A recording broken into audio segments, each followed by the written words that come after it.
Paz. Só para quem tem paz. Paz. Que coisa boa a gente estar junto aqui hoje. Último dia do pastoral. Último dia do último pastoral do ano.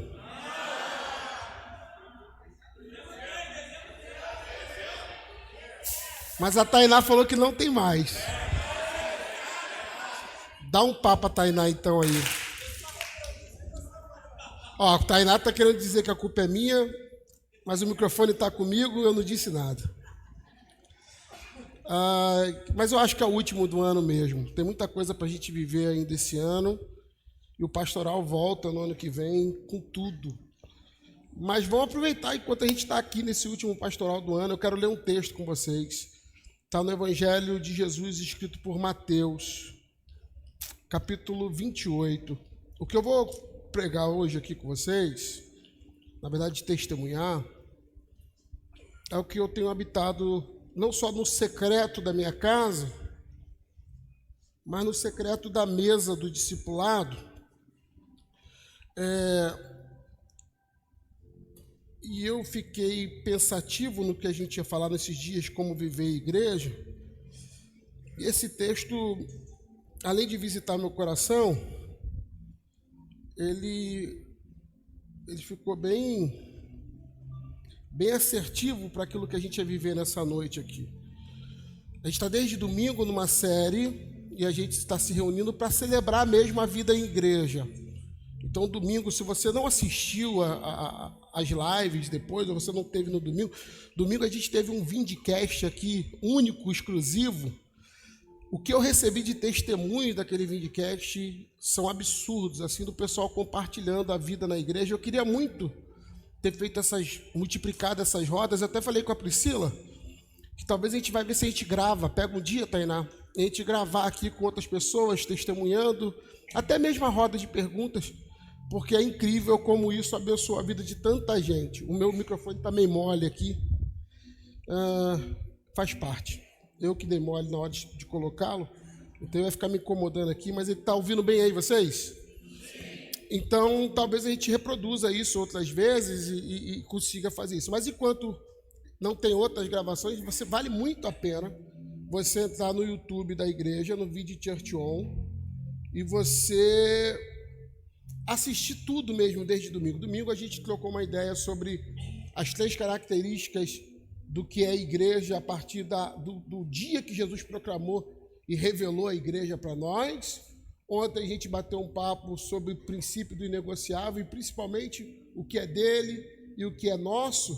E eu nem entrei nas outras coisas que é dele, nem do que é nosso. E talvez eu chegue perto disso, mas eu fiz questão de ler esse texto aqui, porque talvez ele vai colocar a gente mais perto do que faz sentido para a gente. Mateus 28, versículo 18 e versículo 19. Coloca o 18 primeiro para mim. 28, 18. Então Jesus, aproximando deles, lhes assegurou: toda autoridade me foi dada no céu e na terra. 19. Portanto, ide e fazei com que todos os povos da terra se tornem discípulos, batizando-os em nome do Pai, do Filho e do Espírito Santo. Será que tu vai dar jeito aí? Vai ficar?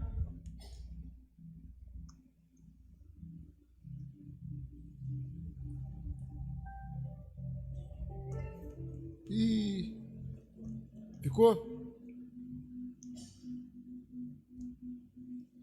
Dá um papo, Renan, então aí. Beleza. Já que a gente está nesse momento aqui, bota um pianão aí, negão. Cadê um pianão? Tá procurando um piano aí? Esse string aí tá dando até sono. Te botaram para trabalhar de novo ainda. Essa igreja quer arrancar teu couro, hein, Samuel?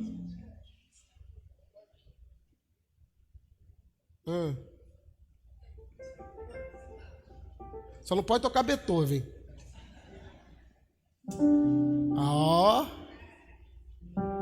Só eu que não sei tocar teclado. É muito triste. Portanto, ide e fazei com que todos os povos da terra se tornem discípulos, Batizando-os em nome de quem, gente? Do Filho. Em nome de quem, gente? Versículo 20. Ensinando-os a obedecer a tudo quanto vos tenho ordenado. Em outra versão aparece ensinando a guardar todas as coisas que vos tenho mandado. E assim eu estarei permanentemente convosco até o fim dos tempos. Volta para o versículo 19.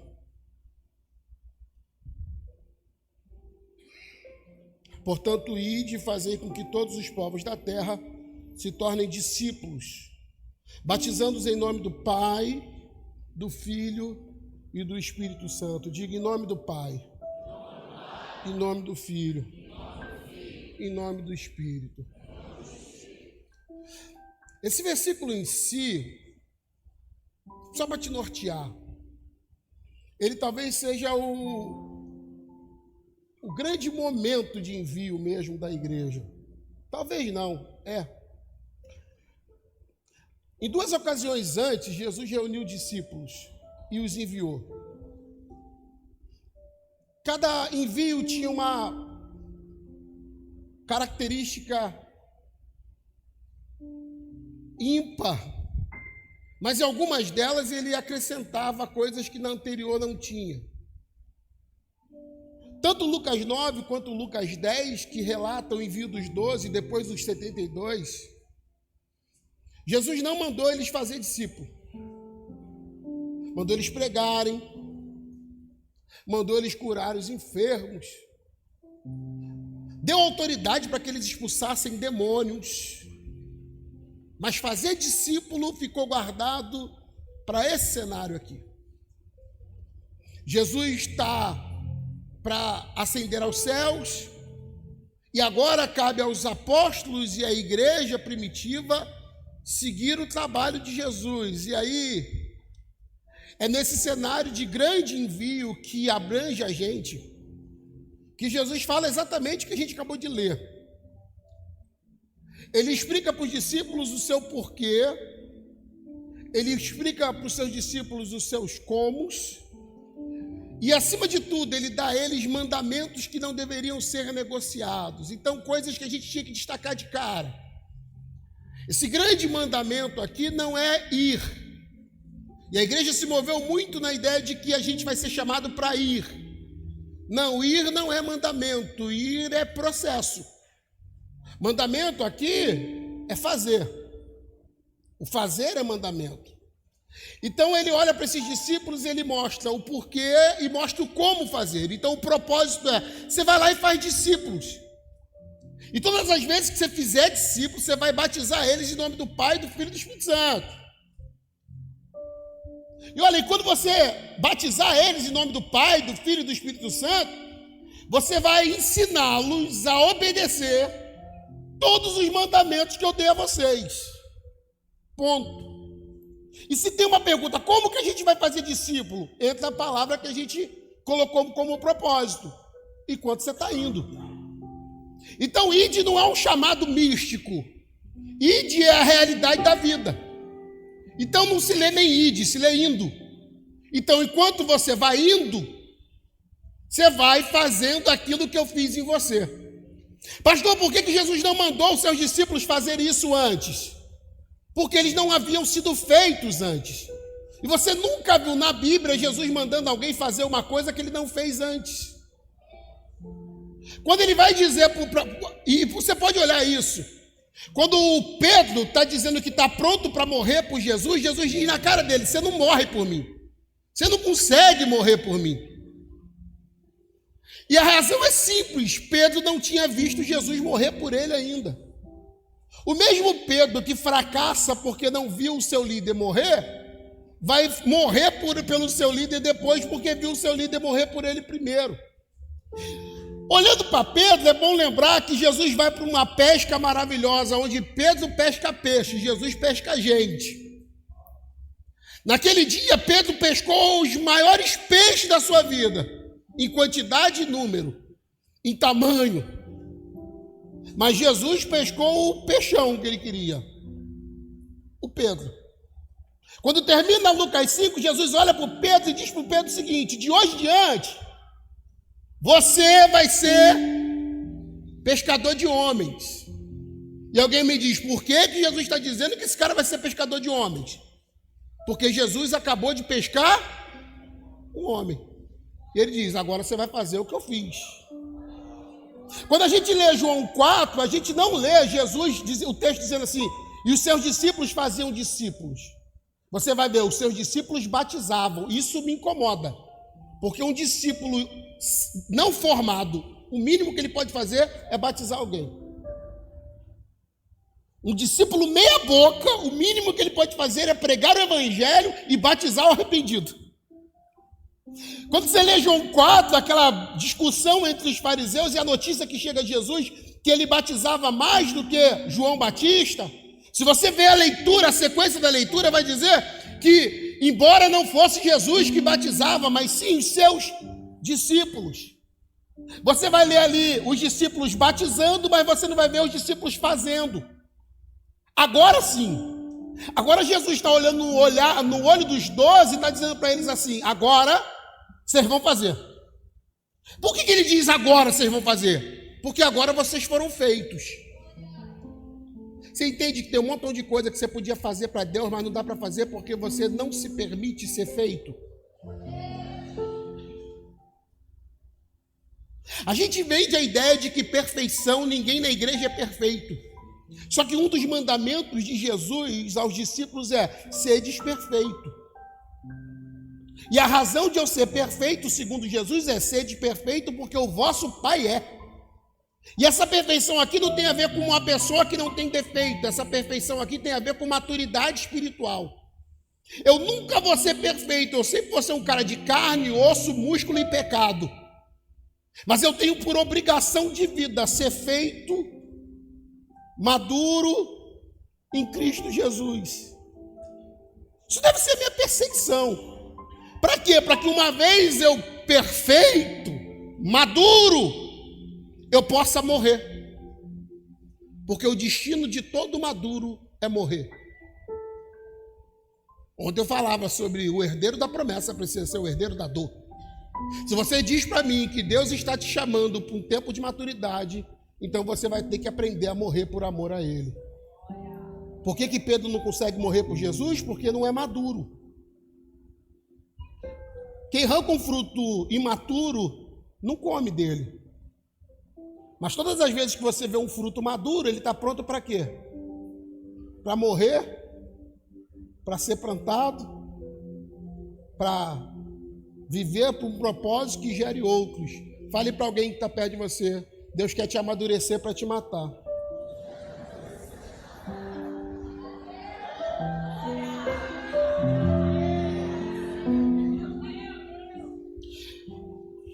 Mas tem um montão de gente que está morta em pecado e não dá vida para ninguém. Eu prefiro morrer no altar e dar vida para muita gente. Então Jesus, dentro desse contexto, olha para esses caras e diz exatamente isso. Vocês vão, enquanto vocês estão indo na padaria, no açougue, levar o filho na escola, enquanto vocês estão indo lavar o carro no lava-jato, enquanto vocês estão indo comprar salgado na padaria, enquanto vocês estão indo em qualquer lugar, faz o que eu fiz em vocês. Testemunha o que eu testemunhei em vocês. Ative o que eu autorizei e ativei em vocês. Só que ele diz uma coisa que é ouro para a gente, e é onde eu quero ficar. Ele diz, quando vocês forem batizar, não batize em nome do Maxwell. Não batize em nome do Papa Francisco. Não batize em nome de Maria.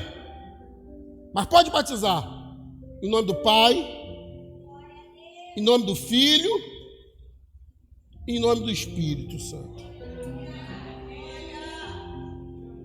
Eu quero ler um outro texto com vocês. Eu acho que Paulo queria melhorar a vida da gente, por isso ele escreveu isso. 2 Coríntios.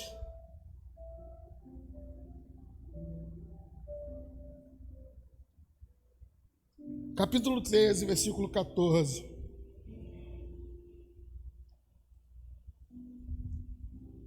A graça do Senhor Jesus Cristo, o amor de Deus e a comunhão do Espírito Santo seja com todos vocês. Diga, o amor do Pai. Fala alto, o amor do Pai. Diga, a graça do Filho. Diga, a comunhão do Espírito. Com todos vós. Vós quem? Vós quem? Hã?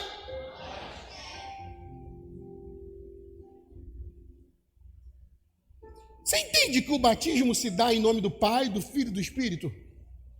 Aí agora o apóstolo Paulo abre um leque e diz, o amor do Pai, a graça do Filho e a comunhão do Espírito seja com vocês. É bom viver em igreja, sim ou não? Sim. Você foi batizado em que espírito? Você foi batizado em que pai? Você foi batizado em qual filho? Não dá para dizer que você vive igreja se você não está regido por essa verdade que é coroada no teu batismo. O amor do Pai, a graça do Filho e a comunhão do Espírito. A essência do nosso batismo se dá nisso aqui. Alguém que, arrependido dos seus pecados, convencido por obra do Espírito, crendo pela fé mediante a pregação do Evangelho, nascido da água da palavra e do arrependimento que o Espírito provocou no coração, agora diante de homens testemunha a sua morte para o mundo, o seu renascimento para Deus, e esse alguém agora é batizado no amor do Pai, na graça do Filho e na comunhão do Espírito. Glória ao Pai, glória ao Filho, glória ao Espírito. Isso aqui não é uma coisa que um tem e o outro não tem. É trindade. É dos três. E os três é um. E um é três. Quem tem o Pai, quem tem o Filho, quem tem o Espírito, é a mesma coisa. Mas por que separa isso? Porque não dá. E ele está escrevendo isso para a igreja de Corinto. Ah, que igreja ruim. Pensa numa igreja que tem muitos dons. Pensa numa igreja muito virtuosa. Você acredita que todos os dons do Espírito eram manifestos da igreja de Corinto? Mas ela era dividida. Entre elas havia dissensões, entre elas havia... Cara, ela era tão partidarizada que havia partidos dentro dela. Quando Paulo escreve o texto da Santa Ceia, ele fez a conta. Se tem uma coisa que pode trazer unidade para essa igreja de novo, é se eles entenderem o que é comunhão. E aí ele escreve sobre ceia para eles lembrarem por que a gente cultua e por que a gente senta à mesa. E eles precisam não discernir quem é o cabeça da igreja. Eles precisavam discernir corpo. Então ele fala para essa igreja, porque eles precisam lembrar que foram batizados em nome do Pai, do Filho e do Espírito Santo. Você sabe o que é batismo? Batismo é mergulho. Batismo é eu pegar você e afundar você até que você fica totalmente envolvido naquilo que te batiza.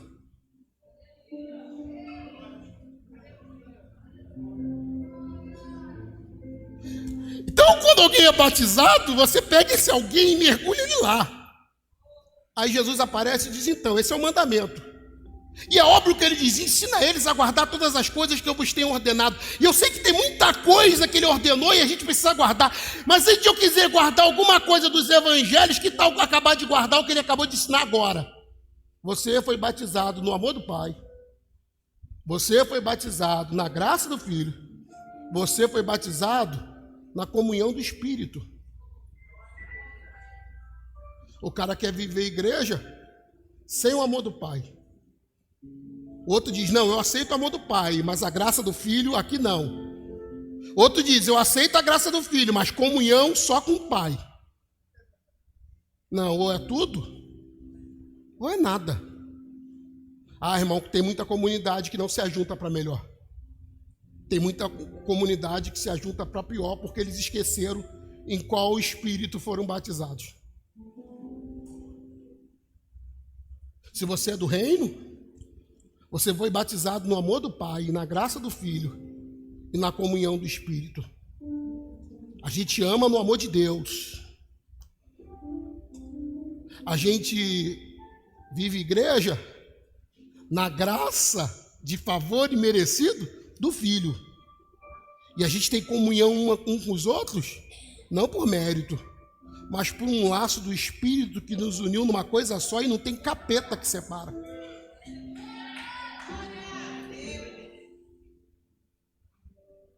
A igreja de Corinto esqueceu isso. Por isso ela é dividida. Quando Paulo escreve 1 Coríntios 11, ele fala isso com uma dor. Ele fala, eu queria louvar vocês, mas eu não posso louvar vocês porque quando vocês se juntam como igreja não é para melhor, quando vocês se juntam como igreja é para pior. Gente, como alguém se reúne como igreja para pior? Você entende que dá para ser igreja e o culto ser para pior? É bonito a gente dizer, alegrei-me quando me disseram vamos à casa de Deus. Mas dependendo da igreja que você está indo, e dependendo do culto que você participa, não dá para dizer alegrei-me não. Eu entendo Davi dizendo que fica alegre quando vai. Mas o Paulo está de longe dizendo, gente, eu queria de verdade falar com vocês e falar, eu louvo a Deus pela vida de vocês. Mas a verdade é que quando vocês se reúnem não é para melhor. Quando vocês se reúnem é para pior. Lê comigo, 1 Coríntios 11, 17. Coloca aí. Apesar de tudo, não vos elogiareis quanto à instrução que passa a vos dar agora, porquanto as vossas reuniões produzem mal e não bem. Como é que alguém vai para o culto para piorar? Como é que vai para o culto num lugar que eu posso falar do amor de Jesus e paro para falar da minha vida? Da vida dos meus irmãos? Como é que alguém consegue se reunir tendo Jesus, o amor de Deus para ser manifesto e começar a falar da vida dos outros e piorar a vida? Alguém que esqueceu pelo que foi batizado. A igreja de Corinto é tão dividida. Olha o versículo 18. Em primeiro lugar, porque eu ouço dizer que há divisões entre vocês. Quando vocês se reúnem como igreja, que há divisões entre vocês quando vocês se reúnem como igreja. Primeiro Paulo está dizendo que só dá para ser igreja quando está todo mundo junto, mas ao mesmo tempo ele está dizendo, cara, vocês se reúnem, mas vocês estão divididos. Como é que alguém está reunido e está dividido? Te explico. Eles escolheram partidos. Nessa igreja tinha um grupo que era do Pedro. Pedro era o líder do judaísmo, né? Naquela ideia mais judaica da igreja primitiva. Então, Pedro era a liderança da tradição. O partido da tradição. PT. Tinha o PT lá. Tinha um grupo que dizia, eu não sou do Pedro, eu sou do Paulo. Paulo era o fundador, o PF. Outros grupos eram mais frescozinhos, achavam legal a ideia de serem intelectuais. Eles eram o grupo do Apolo, o PI, Partido dos Intelectuais. Mas tinha uma turma pior lá. Tinha a turma que dizia, eu não ouço pastor, eu não ouço apóstolo, eu só ouço Jesus. Essa turma é que não vale nada. Quando você vê alguém que fala, eu só tenho um negócio com Jesus e com mais ninguém, você acabou de achar alguém que é morte no corpo. Eu só ouço Jesus. Parece que Jesus ficou maluco de deixar a igreja para os apóstolos e dar dons à igreja e pastores à igreja para você viver do jeito que quiser. Essa turma que só ouvia Jesus era os PE, Partido dos Exclusivistas. Por que partido nunca vai dar certo na igreja? Porque a igreja não é do partido, a igreja é do todo. Por isso, toda vez que você achar alguém querendo fazer panela na igreja, pode repreender, é demônio. Não precisa botar a mão para trás, não precisa gritar, não precisa rir, é demônio. Porque se tem alguém que luta para dividir a igreja, é o demônio, porque a igreja nasceu por natureza para ser unida, e quem tenta dividir ela é o diabo. E agora Paulo está dizendo, cara, vocês se reúnem para pior, e eu não consigo louvar vocês, eu não consigo glorificar a Deus pela vida de vocês, porque toda vez que vocês se reúnem, é para se dividir. Irmão, eu não quero estar perto de gente que toda vez que para falar da igreja é para falar mal de alguém. Ah, pastor, mas eu só falo a verdade. Se tu fosse crente, tu orava. Crente que fala mal dos outros. Não, mas é pecado dele. Faz sentido falar do pecado dos outros? Será que faz sentido de verdade eu falar de uma coisa que não vai edificar o corpo? Eu fui chamado para edificar o corpo, não para dividir ele. Aí você vai dizer assim, não, mas isso é a igreja que eu passei. Você não sabe que eu passei. Eu fui criado no meio de gente bandida. Honrei eles até o último dia da minha vida.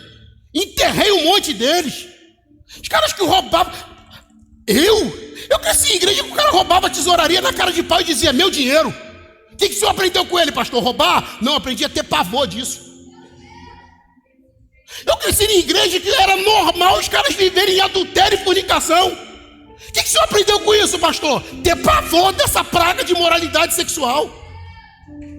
Não, andar com gente quebrada não me quebrou não, pelo contrário, trouxe temor para mim. Aí alguém diz assim, pastor, por que o senhor não denuncia eles? Pode olhar os profetas do nosso tempo, só denuncia na internet.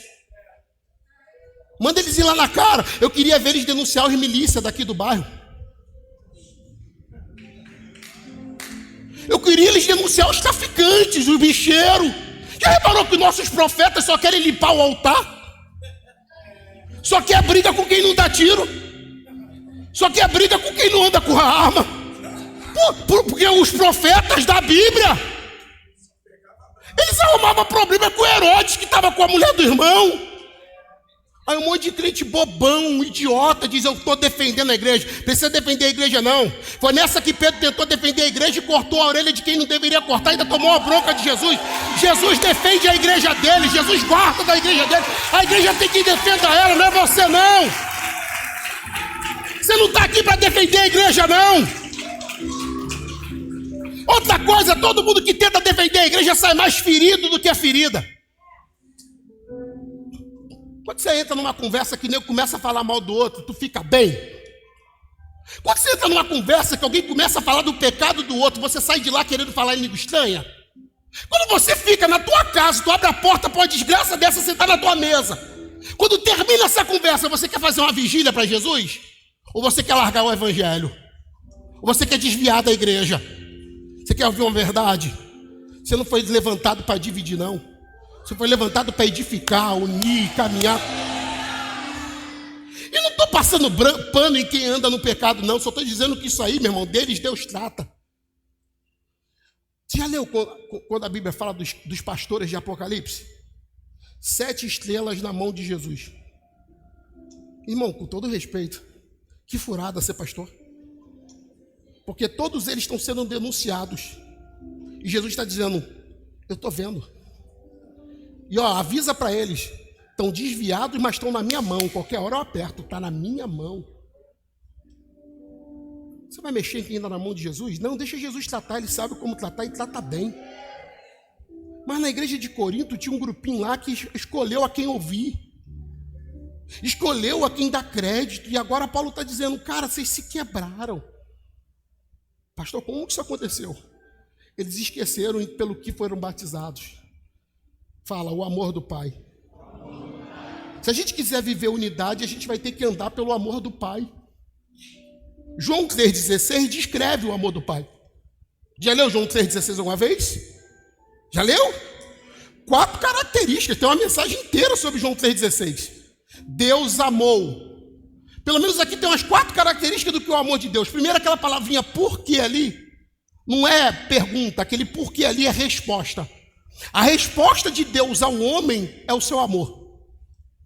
Pastor, como é que eu sei quem é Deus? Olha como Deus responde o mundo. Esse porquê aqui é a resposta. Primeiro, amou. Futuro, Amou, futuro? Amou, presente? Amou está onde? Primeira característica do amor de Deus: Deus chamou antes. Deus chamou antes do teu pecado chegar, Deus amou antes de o diabo te acusar, Deus chamou antes da ferida da semana que vem, Deus chamou muito antes. O amor de Deus está no meu passado, nem no meu presente, nem no meu futuro. Não é um Deus que desiste de mim, é um Deus que me amou antes de eu me amar.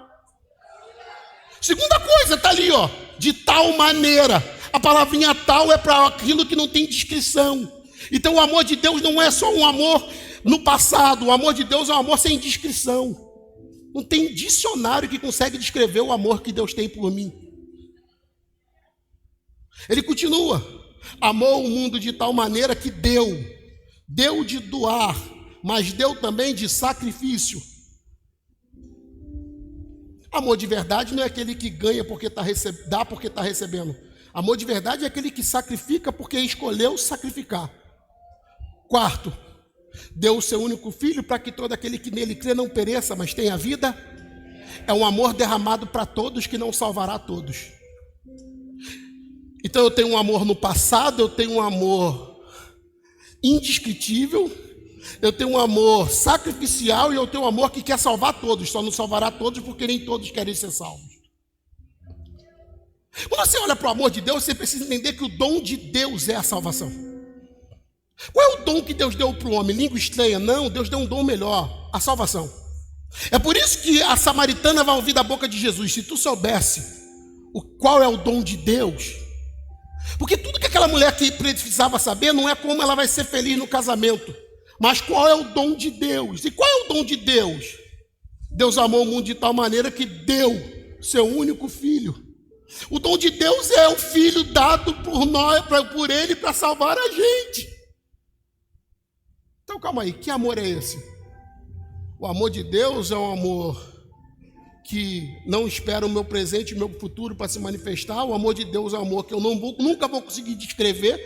O amor de Deus é um amor derramado por todos, inclusive eu e você. E aí vamos fazer conta. Eu não daria de verdade nenhum filho meu para morrer por mim e por você. Mas Deus olhou e disse: se é isso que vocês precisam, é isso que eu vou dar porque eu amo. Aí você quer viver igreja dizendo: eu vou te amar na minha medida. Não, na tua medida não serve. Porque a medida do amor da gente é o de Deus. É por isso que quando Jesus conversa com os seus discípulos, na primeira vez que ele é questionado, dizem para ele: qual é o maior mandamento? E ele disse o maior mandamento. Ele cita Levítico e Deuteronômio para falar do primeiro e do segundo, que é semelhante a ele. Então ele diz: olha, ama a Deus com todo o teu coração, com toda a tua força e com todo o teu entendimento. E logo depois ele diz para esses caras, ele diz: olha, o semelhante a esse é você amar o próximo como você mesmo. Já era um mandamento difícil, amar você como eu me amo. Mas quando Jesus está para ir embora, ele olha para os discípulos deles e diz: um novo mandamento vos dou. Você sabe qual é o novo mandamento? Lembra qual é o novo mandamento? Oi! Amai-vos uns aos outros, como eu vos amei. Agora a medida mudou. Eu não te amo pelo quanto eu me amo. Eu te amo na medida do quanto Deus te ama. Você entende por que não vale a pena eu falar mal de você? Porque eu preciso te amar do jeito que Deus te ama. E qual é o jeito que Deus te ama? Um amor sacrificial, um amor que não tem descrição, um amor que doa aquilo para quem não merece doação. Não, eu preciso te amar na medida de Deus e não na minha medida. Então, em vez de eu te tacar pedra, eu te estendo a mão e te edifico e te restauro e te levanto. Alguém vai dizer para mim assim: não, pastor, isso não é o evangelho. Não é. A gente tem que decidir se a gente foi batizado no amor do Pai ou se a gente foi batizado no amor do mundo. Porque no amor do mundo a gente vai amar quem nos dá aquilo que a gente quer. No amor de Deus a gente vai amar quem não merece. Lembra da conversa? Jesus está no pátio e aí trazem uma mulher pega em ato de adultério. A impressão que eu tenho é que do jeito que acharam aquela mulher na cama com outro homem foi o jeito que trouxeram ela até Jesus, nua. Os fariseus não pensaram muito se ia escandalizar o pátio do templo. Só pegam ela, jogam ela no meio do pátio e diz para Jesus: olha, a lei diz que tem que ser apedrejada. O que o senhor tem para dizer sobre isso? E aí na conversa de Jesus com ela, Jesus olha e diz: simples, quem não tiver pecado, atire a primeira pedra. E a cena se dá com o mais velho ao menor fazendo conta de consciência.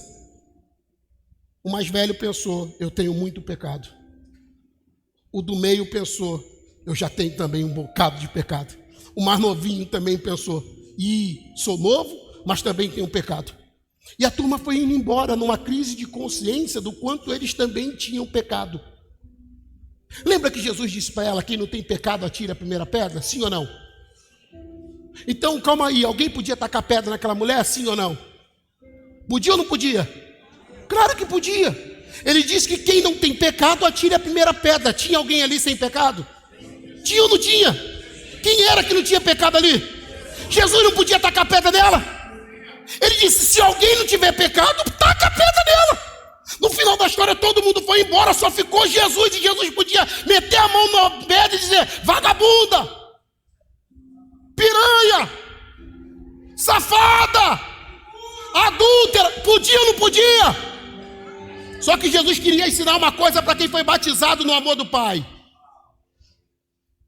Quem foi batizado no amor do Pai não usa direito para tacar pedra em ninguém. Jesus olhou para ela e disse: tem alguém para te acusar? Ela disse: ninguém. Ele disse: se não tem ninguém para te acusar, não vou ser eu que vou, porque mesmo tendo direito de tacar pedra, eu prefiro te restaurar e dizer para você: vai embora e não peques mais. Irmão, saber do pecado dos outros não me dá direito de acusar. Saber do pecado do outro, primeiramente, me dá o direito de levantar intercessão. Saber do pecado do outro me dá direito também de denunciar para quem é de direito. Já olhou o texto? Como é que Paulo sabe que essa igreja está dividida? Porque dentro dessa igreja tem uma família de crente que não foi para o fuxico gospel, que não foi para o meio da rua, que não foi contar a vida do pastor, de quem estivesse lá, para quem quisesse. Essa família procurou um maduro e escreveu para o crente maduro e perguntou: como a gente trata o pecado dessa igreja? Aí o maduro faz uma coisa que gente madura faz: em vez de ficar de fofoquinha, chamou o pecador para conversa. Qual foi? Como é que você entrou nessa? Eu estou sabendo. E eu estou sabendo, não é sabendo por visões espirituais, eu estou sabendo porque o irmão fulano contou para mim. Porque tem gente que denuncia pecado, mas fala: não diz que fui eu. Isso tem nome, fofoqueiro. Quem quer restaurar o irmão, bota a cara mesmo. E não bota a cara porque está denunciando, não. Bota a cara porque ama e quer ver o irmão de pé. Porque se tem uma dor no corpo é ver alguém caído. Não tem vitória em ver alguém que pecou caído. Vitória não é ver alguém cair. Vitória é ver alguém caído, olhar para ele e dizer: tu é meu irmão, levanta, porque eu quero te ver de pé de novo. Você precisa ser batizado no amor do Pai. É o amor do Pai que botou alguém tão quebrado como você aqui dentro. De vez em quando a gente tem que tomar um batismo no amor do Pai para lembrar de onde Ele pegou a gente. Tem tanta gente sem noção na igreja que diz: meu Deus, não sei como é que o pastor atura essa gente. Eu aturei você. É que você tem memória curta. Tem gente com memória curta. A graça do Filho. Se o amor do Pai nos deu o dom da salvação, entende? Não comprei, não aluguei, não jejuei, não subi monte, foi presente. A graça do Filho me abriu um novo e vivo caminho pelo sangue. Aquele véu que estava lá no templo impedindo o acesso, agora é rasgado, e pelo sangue de Jesus é aberto um novo e vivo caminho, por favor imerecido. Você acha de verdade que a parábola do filho pródigo é uma história para falar do filho pródigo? Ou a parábola do filho pródigo é uma história para falar sobre o pai? Você já viu quando o filho mais novo fala para o pai: dai-me a parte da herança da qual tenho direito, em Lucas 15? Ele está pedindo um direito que ele não tem. Ele diz: me dá direito. E o que o pai faz? Dá. A Bíblia diz que naquele momento o pai repartiu a herança entre eles. disso? Graça. O moleque diz, me dá, e o pai diz, toma. E alguém diz, que pai idiota, e eu digo, não, é graça. Irmão, com todo respeito, mas você não está aqui porque você tem uma chamada especial, graça. Tem gente que fala, tem gente que não fica firme na igreja, né? Misericórdia. Irmão, você só está aqui por graça. Você não tem uma chamada especial, Deus não olhou para você com um olhar diferente, só foi graça. Eu gosto muito como a Bíblia descreve quando Deus separa Noé. A expressão bíblica é, e Deus achou graça em Noé. Na Bíblia do Moody, diz assim, e a graça abraçou Noé. Você acha de verdade que Noé não era violento? Não era corrupto, não era mau, se a sociedade toda era. Quando a graça abraçou Noé, ele era o menos mau, menos violento e menos corrupto. Você não está aqui porque você é o mais santo. Você está aqui porque a graça te abraçou no amor, na graça do Filho. Então a gente vai viver a igreja e não tem tolerância com nossos irmãos, porque a gente olha para os nossos irmãos e diz, que vacilão. Ele é vacilão por agir como imaturo e você é vacilão de não ser maduro para conduzir ele à maturidade. Dois vacilão. Mas a parte melhor. Se a gente foi batizado no amor do Pai, a gente foi batizado na graça do Filho, a gente precisa se mover na comunhão do Espírito. Olha o texto de 1 Coríntios 11. O versículo é o 20, o versículo 30. Por essa razão há entre vocês muitos o quê? Descreve para mim. Fracos. E o último? Fala, fraco, doente, dorme. Vou melhorar para ficar numa coisa boa para a gente. Fraco, doente e morto. Fraco, doente e morto. Eu sei que você consegue falar mais alto, que eu vi você cantando animado com Samuel. Diga fraco, doente e morto. O texto diz, é por isso. Por isso o quê? O que eles estão tendo? Qual o tipo de gente que tem aqui? Fraca, doente e morrendo. Como é que uma igreja que tem gente batizada no amor do Pai, na graça do Filho e na comunhão do Espírito, tem gente fraca, doente e morrendo?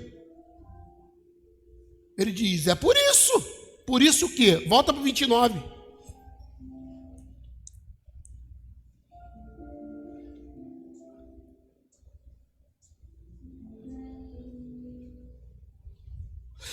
Pois quem come e bebe sem ter consciência do quê? Quem come e bebe sem ter consciência do quê? Está comigo aqui? Fraco, doente e morto. Olha, no meio de vocês tem gente fraca, tem gente morta e tem gente doente e morta. Faz a conta, é uma escada. Fiquei fraco, fiquei doente, morri. Baixei a imunidade, peguei uma doença, não tratei. Qual é a razão? Não discerne. Me responde uma coisa. A igreja é um corpo? Sim ou não? Corpo de quem? Corpo de quem? Me responde alto. A igreja é um corpo? Sim. Corpo de quem? Sim. A igreja é um corpo? Sim. Corpo de quem? Sim. Quem é o cabeça do corpo? Quem é o cabeça do corpo? Sim. Diga, Jesus. Quem é o cabeça do corpo? Jesus. E quem é o corpo? Ah, quem é o corpo? Fala, igreja. Tá comigo mesmo? Por favor, é só isso aqui. Guarda isso aqui. Se tu entender isso aqui, ganhei minha semana. A igreja é um corpo? Sim. Quem é o cabeça do corpo? Jesus. Quem é o corpo de Jesus? Eles sabem quem é o cabeça da igreja. Eles têm discernimento de quem é o cabeça da igreja. Você tem discernimento de quem é o cabeça da igreja? Quem é o dono da igreja? Quem morreu pela igreja? Quem é o senhor da igreja? Quem é o cabeça da igreja? Quem manda na igreja? Quem é o corpo dele? Tem gente fraca, tem gente doente e tem gente morrendo, porque não discerniu igreja. Esse cara que está comendo do pão e bebendo do cálice para sua condenação, não é o cara que adulterou nesse mês, não. Embora está no pecado. Mas nessa igreja, o cara que está tomando do cálice para sua condenação é o cara que não discerniu o corpo. Está comigo ainda? Quem não discerne igreja vai ficar fraco. Quem não discerne igreja vai ficar doente. Quem não discerne igreja vai morrer.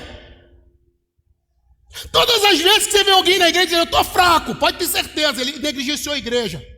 Vira a igreja ou não vir, tanto faz para ele. Tanto faz porque já está fraco. Tanto faz porque já está doente. Tanto faz porque já morreu. O cara vem num domingo e consegue ficar 5 sem vir. O cara toma 6 esse mês, se não der, ele toma no outro. Aí você fala, mas por quê? Porque esse cara não tem noção, não tem discernimento que ele é corpo. Você acha que a maior violência que o corpo pode sentir é o quê? Pastor, fiquei em casa e ninguém foi me visitar. Não, a maior violência não é ninguém, as pessoas não irem te visitar. A maior violência é você não estar aqui.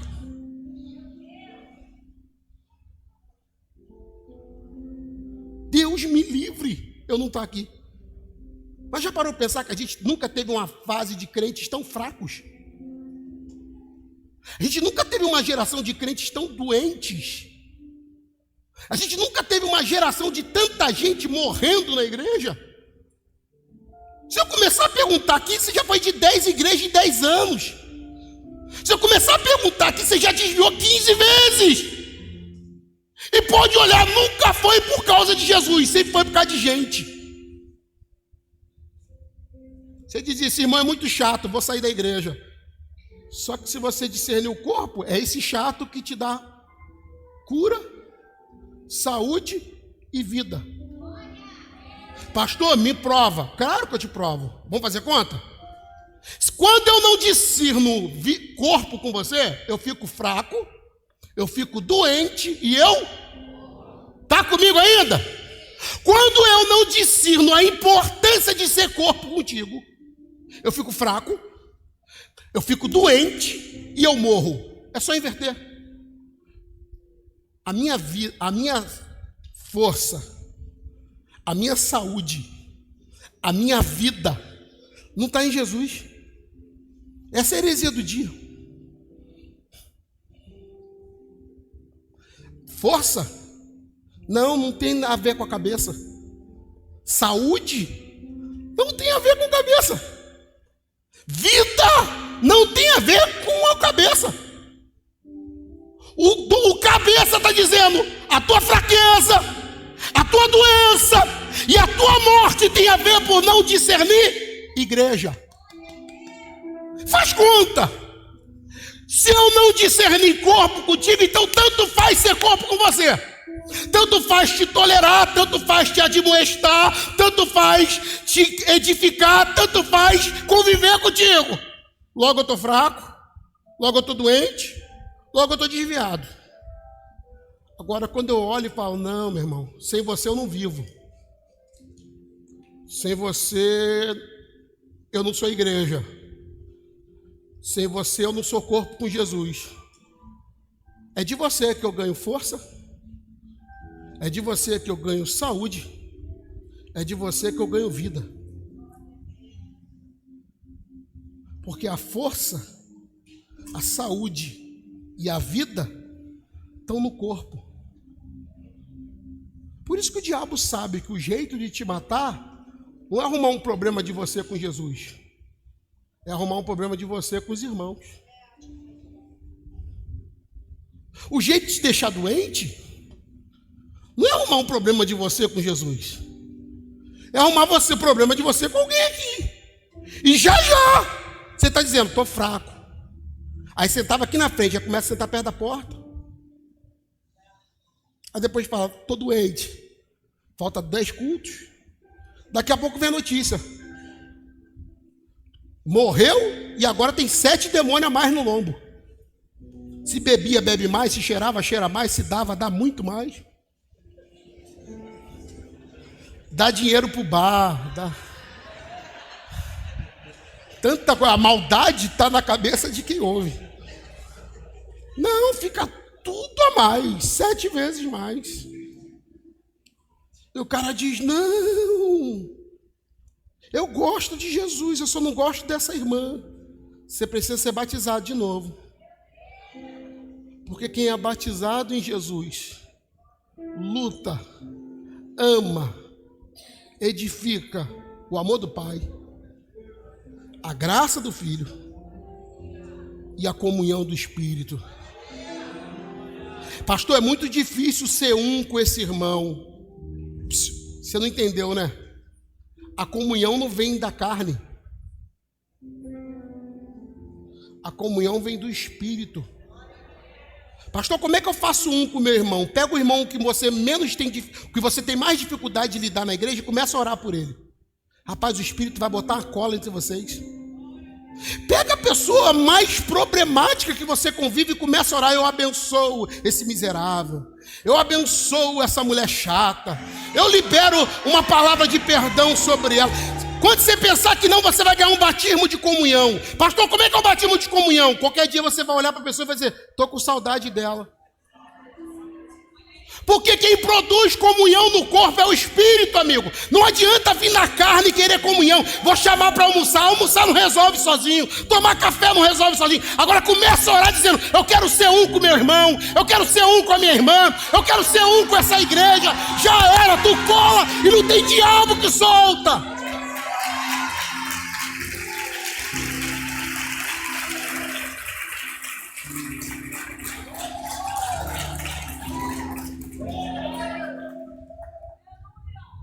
Você acha de verdade que o que faz um homem ser um com a mulher é sexo? Quando a Bíblia diz, deixou seu pai e sua mãe, uniu a sua mulher e ambos se tornaram uma só carne, você acha de verdade que a conjunção carnal é que fez eles uma só carne? Não. Eu não me tornei um com a Priscila quando a gente teve nossa noite de núpcias. Não, casamento é o tipo de cola que só o Espírito para colar. Você quer saber por que eu não consigo me separar da minha mulher? Porque a comunhão que eu tenho com ela foi o Espírito que promoveu. Por isso que eu não acredito só no casamento do cartório. Para mim tem que ser em nome do Pai, na graça do Filho e na comunhão do Espírito. E vou te avisar uma parada para você. Nos próximos domingos, quase todo domingo vai ter casamento aqui na igreja. Eu vou casar um montão de gente que não foi casado no religioso. Você vai estar aqui no culto, aqui, ó, cantando, deixa queimar, deixa queimar. Do nada vai aparecer um tapete vermelho e vai entrar a noiva. Pastor, o que está acontecendo? Vou casar mais um. No amor do Pai, na graça do Filho e na comunhão do Espírito. E você, meu amigo mau caráter, que não deu um nome e uma aliança para essa mulher, vai para o cartório, casa com ela, que eu vou te casar aqui na igreja também. Ô, glória! Homem que é homem não leva para a cama, traz para o altar. Se eu estou do lado desse homem, eu sacudo ele e falo, cartório amanhã.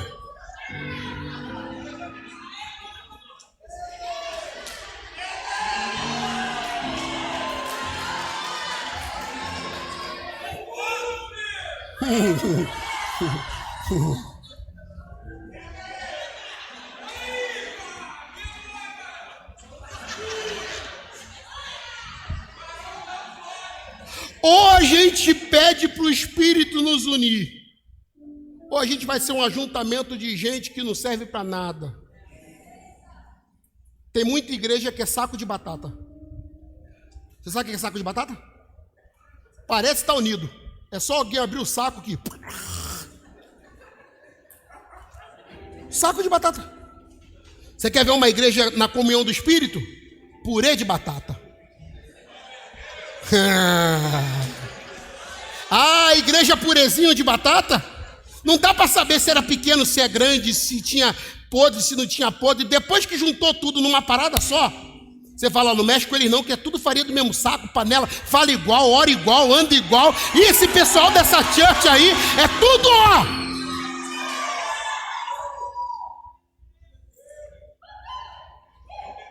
Fala para esse irmão que está perto de você, eu não quero ser um saco de batata contigo. Fala para ele, eu quero ser purê de batata.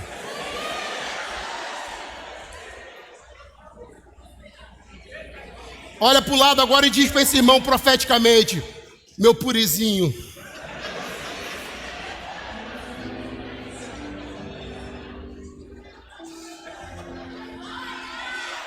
Glória a Deus.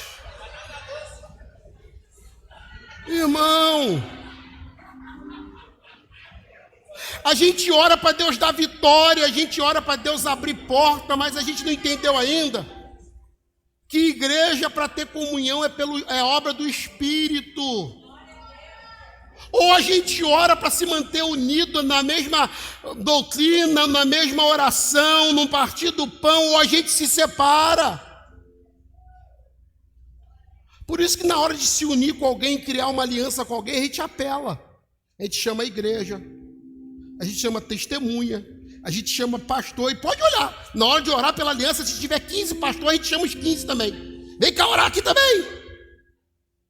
Porque a gente entende que tudo que tem a ver com aliança tem a ver com obra do Espírito ativa em nós. Você acha bonito ir vir para uma igreja dessa e não conhecer ninguém? Acha legal mesmo? Você encontra com o irmão lá no Que Barato, eu vou falar do mercado maior que tem aqui. Está lá no Super Que Barato, lá no Atacarejo. Aí de repente passa o irmão da Vinde.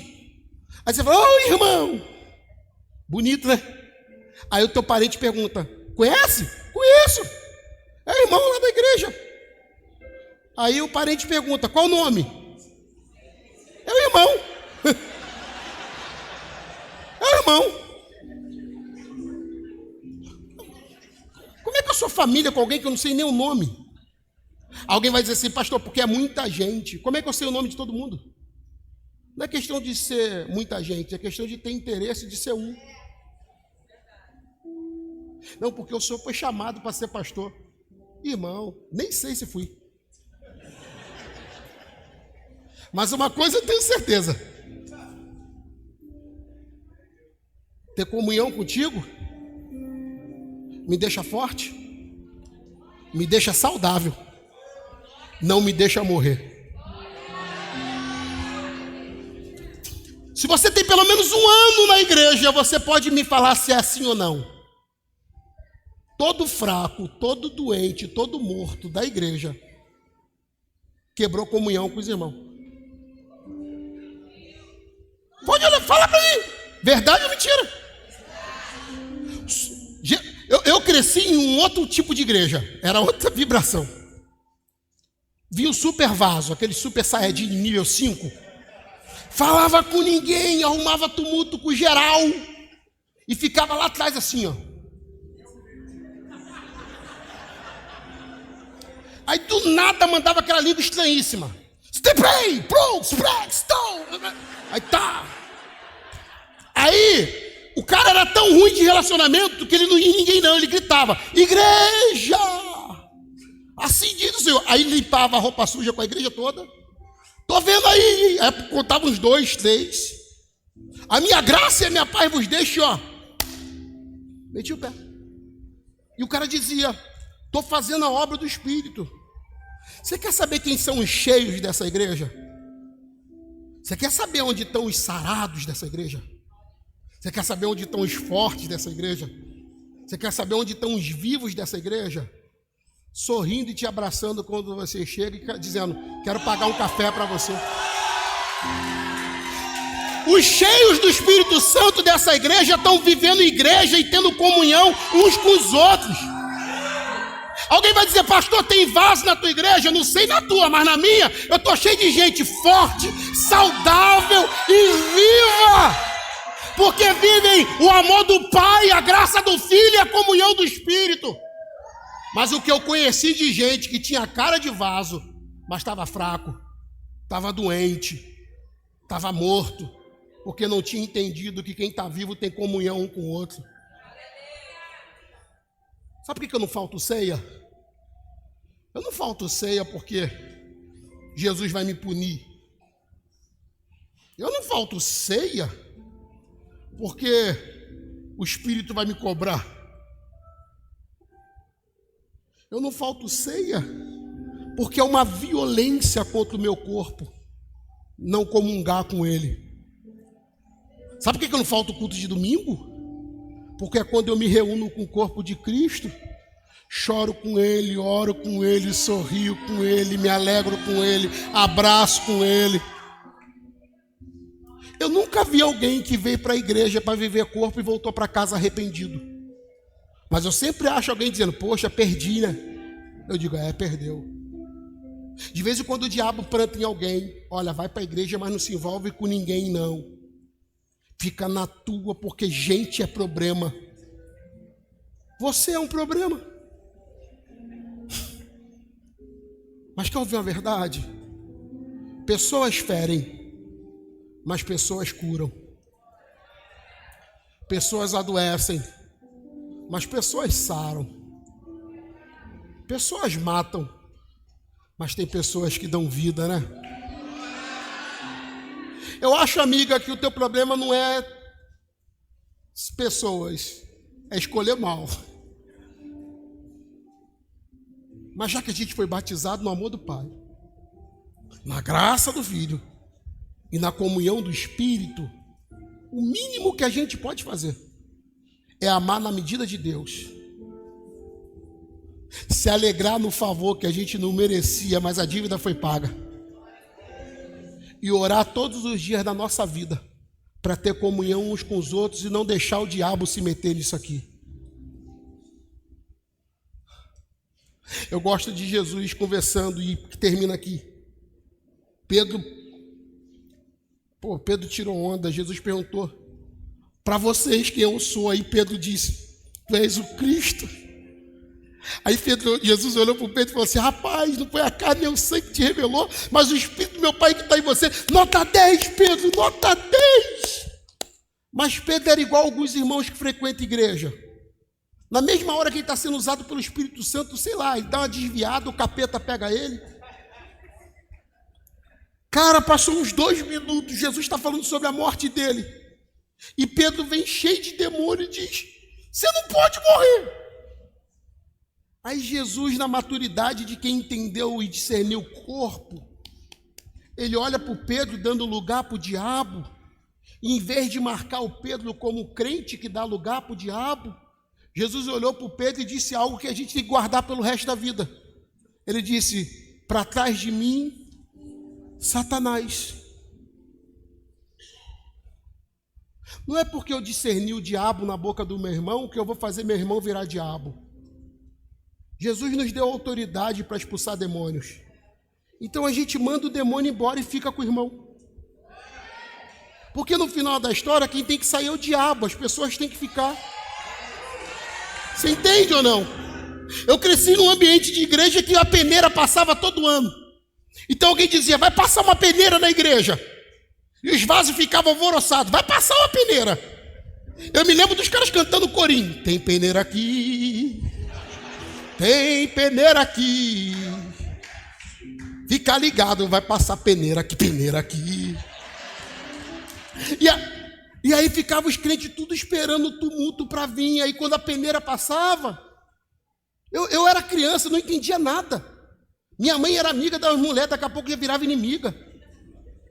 A mulher almoçava na minha casa, daqui a pouco eu não comia lá em casa. E minha mãe mudava de lado de rua, isso aí é Satanás, não dá ideia não. Com esses não saudeis. Eu falo, que isso? Porque o diabo se levantou na igreja. E é estranho, sabe por quê? Porque toda vez que a igreja estava crescendo, minguava de novo. E dizia, agora só tem os fiéis. Não, Deus pode passar peneira aqui a hora que Ele quiser. Você fica. O capeta sai. Não, pessoas ficam. Diabo sai, pessoas ficam. Porque, irmão, se o teu pecado me escandalizar, o que eu faço com os meus? Não, vamos junto, dar a mão, vamos para o pé da cruz e vamos clamar por misericórdia e dizer, Senhor, 2 pecadores aqui. Mais 2 para ser lavados, mais 2 para ser limpo, mais 2 para ser perdoado, mais 2 para ser mais 2 para ser liberto. E o capeta só pode mandar embora que a gente não quer nada com ele não, mas deixa a gente ficar. Não, o diabo sai. Pessoas ficam. Como é bom viver igreja, hein? Coloca a mão no seu coração, por favor.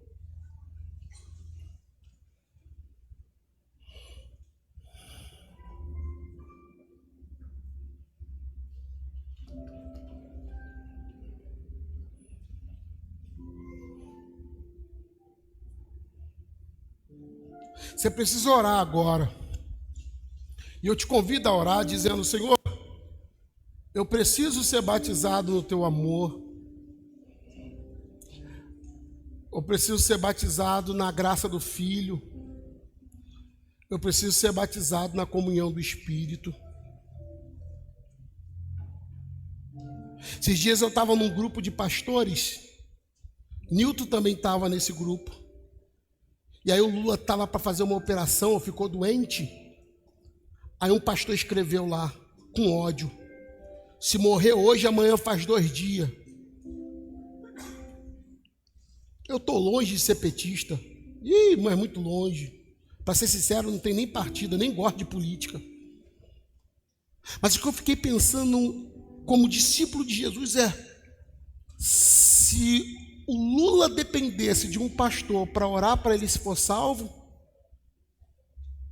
aquele cara que batiza em nome do Pai, do Filho e do Espírito Santo não crê que Deus pode salvar o Lula.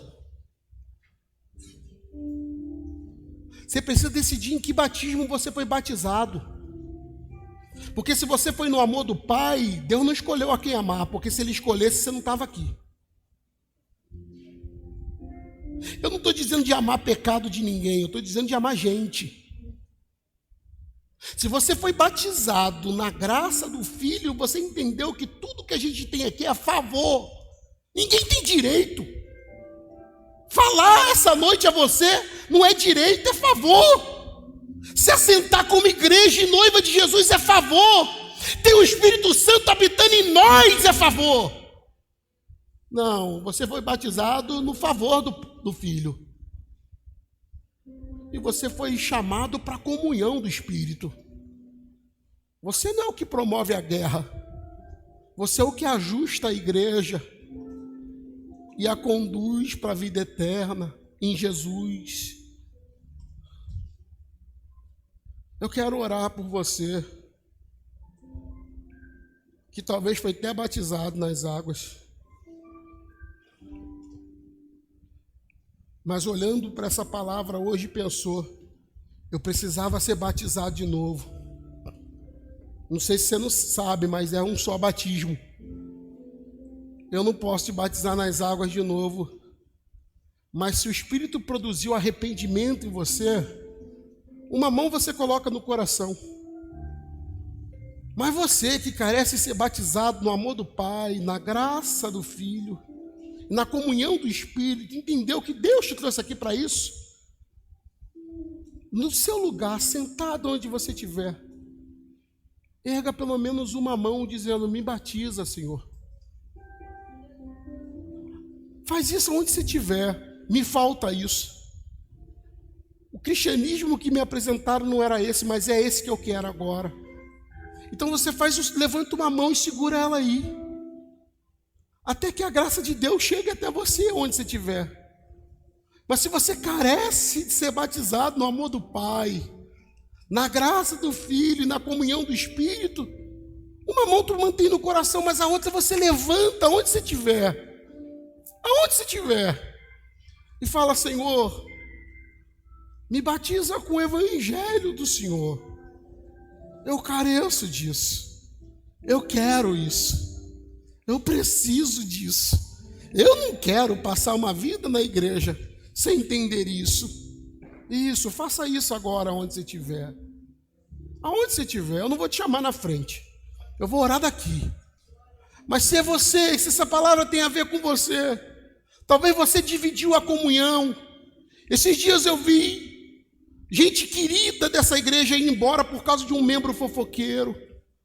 O cara parou, deu lugar para o diabo, falou o que não deveria falar, continua com a gente, mas a família se perdeu. Quantas vezes a gente se esquece disso e em vez de a gente promover comunhão, a gente quebra a vida das pessoas. Mas se você sente Deus querendo te dar autoridade essa noite, então seja batizado agora no amor do Pai, na graça do Filho e na comunhão do Espírito. Erga a sua mão e deixa eu orar por você. Pai de amor e misericórdia, eu clamo, eu invoco o teu nome agora, para que o Senhor nos leve numa unidade que só o Senhor pode nos dar. Nesse último dia de pastoral, Senhor, a minha oração com meus irmãos agora é que a gente entenda que viver comunhão e igreja é a causa da nossa força, da nossa saúde e da nossa vida. Mas não discernir corpo com meus irmãos vai ser a nossa fraqueza, vai ser a nossa doença e vai ser a nossa morte. Mas no nome de Jesus agora, Senhor, tem misericórdia de nós. Esclareça-nos, Senhor. Ilumine-nos, Senhor. Em o nome de Jesus. Se coloque sobre os seus pés, por favor. Coloque a mão sobre o ombro da pessoa que estiver ao seu lado. Acende a luz se puder. Faz isso. Mas coloque a mão no ombro dessa pessoa que está perto de você. Se você puder, feche até o corredor. Faz isso agora. Faz mesmo. Ó, que cena bonita de ver. Que coisa boa de ver.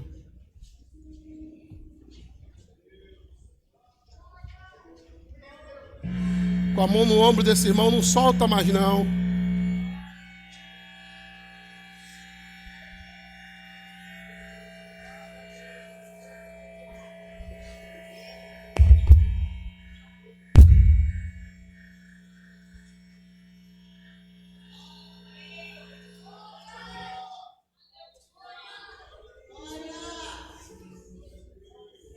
Coloca a mão no ombro desse irmão, devagarzinho, sacode ele assim e fala: meu purê.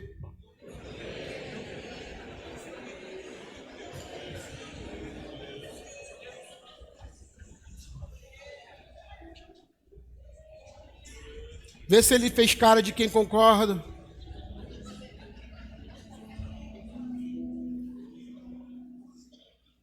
Tudo que o diabo quer é que a gente se veja como um saco de batata.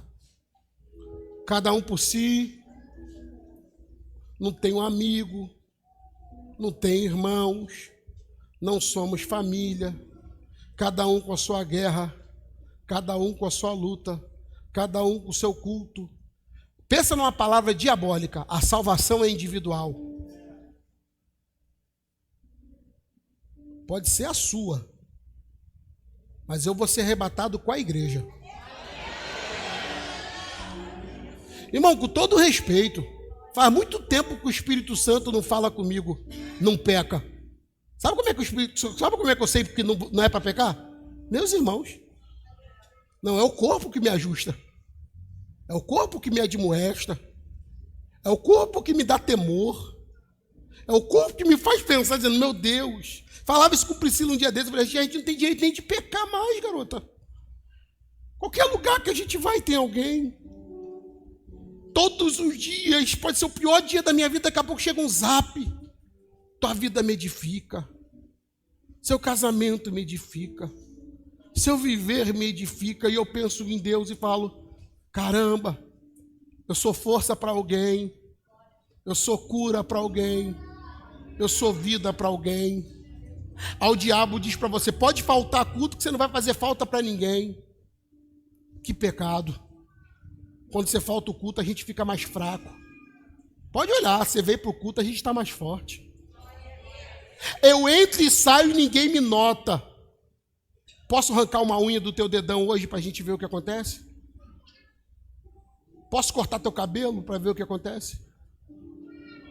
Nota ou não nota? Fica careca e sai no frio. Fica careca e vai para a praia. Não tem nada aqui que não faz falta. O diabo é que vendeu essa para você. Eu vi uma igreja fechar. Uma igreja mais consolidada do que a Vinde. As cadeiras azuis que você senta aqui era de lá. Você sabe como é que aquela igreja fechou, Coelho? Não discerniram o corpo. Ela ainda tinha os ministros de louvor, ela ainda tinha um pastor que pregava bem. Mas um dia eu cheguei naquela igreja e eu vi aquela igreja mal. Eles achavam que não estava, a arrecadação era a mesma. Mas eu procurei a irmã que fazia café quando eu chegava lá. Tinha ido embora. Eu procurei a irmã Maria, uma doidinha que batia palma.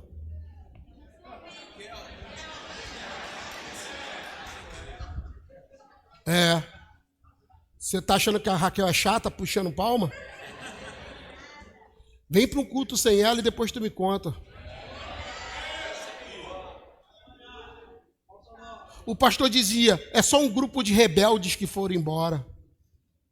Meses depois eu voltei lá para comprar a cadeira dele, porque a igreja acabou. A gente vai perdendo membro, junto disso a gente vai perdendo vida.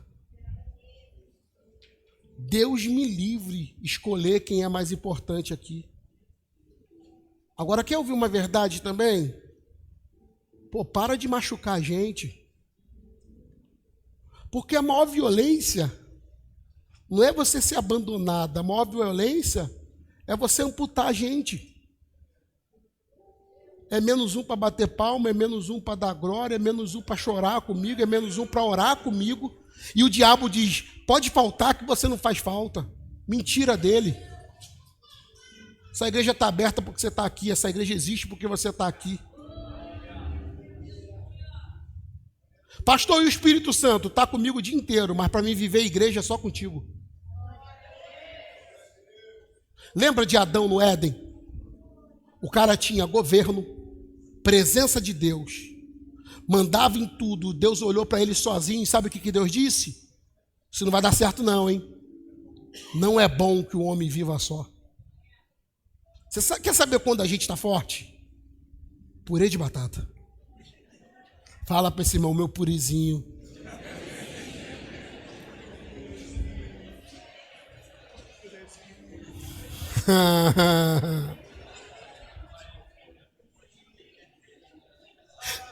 Deus não quer dar para a gente unidade. Não, Deus quer dar para a gente unicidade. Unidade é cada um no seu saquinho de batata. Uma batata, duas batatas, três batatas, quatro batatas, cinco batatas. Unicidade? Quem é? Ah, Vinde. É mais um da Vinde, é mais um doido da Vinde, é mais um louco da Vinde, é mais um adorador da Vinde, é mais um apaixonado da Vinde. Uma coisa só. É por isso que a gente vai cear junto hoje. Só para te avisar. Você pode não ser batizado, pode estar fora de comunhão, a gente vai cear junto. Não desvie agora. Eu não vou orar pelos elementos para tu ficar em paz.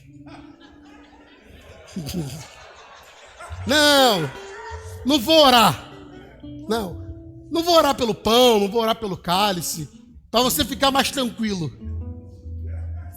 Não, eu só quero uma coisa. Eu quero comunhão com você. Eu só quero hoje comer junto contigo.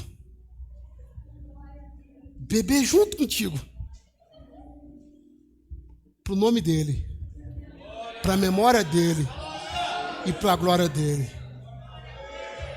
Eu falei para eles, pega muito cálice, criança, velho, adulto, bêbado, maconheiro. Hoje é o dia, amigo. Hoje é o dia que a gente vai sentar na mesa e vai ser corpo. E algum religioso vai dizer para mim, pastor, mas ele é pecador. Eu vou dizer, eu também. Alguém vai dizer, pastor, mas ele não é corpo contigo. É você que não viu, porque nos olhos de Deus a gente é família, um corpo em Cristo, e seremos arrebatados juntos. É que você não viu a obra que Deus vai fazer na vida dele. Mas você não precisa dizer por aí que você participou da santa ceia do Senhor. Calma. Só fala, eu sentei na mesa com meus irmãos. Segura o purezinho. Fala para ele, sem você, sou fraco, fico doente e logo morro. Com você, fico forte, ganho saúde e recebo vida. Fala todas as vezes que eu ficar maluco e pensar em me afastar de você e deixar de ser corpo em você, por favor, me lembre. Você é minha força. Você é minha saúde. Você é minha vida.